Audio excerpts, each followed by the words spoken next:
Hi, ഈ വെള്ളത്തിലിറങ്ങി ഒന്ന് തേച്ചു കുടിക്കാം. ചിലപ്പോ എടുത്താലോ. കൊക്കും കുഞ്ഞുങ്ങളും സദാസമയം ഈ വെള്ളത്തിലായതുകൊണ്ടാവും അവർക്ക് ഈ നിറം.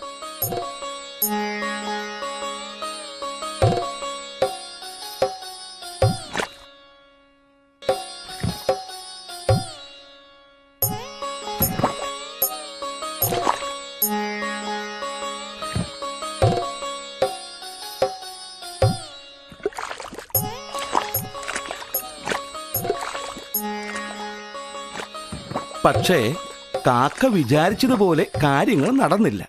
കാക്കയുടെ നിറം കറുത്തു തന്നെയിരുന്നു. ആ വിധിയും നടക്കാതെ നിരാശനായ കാക്ക വെള്ളത്തിനെന്തോ കുഴപ്പമുണ്ടെന്ന് പറഞ്ഞ് അവിടുന്ന് പറന്നു. മോഹം കൂടി വന്നു. മാർഗം മാത്രം തുറന്നു കിട്ടിയില്ല. അങ്ങനെ നടക്കുമ്പോഴാണ് കാക്ക ആ കാഴ്ച കാണുന്നത്. ഹൗ, രക്ഷപ്പെട്ടു. ഈ വെള്ള നിറം മതി എന്റെ ചിറകിന്റെ കറുപ്പ് നിറം മാറ്റാൻ.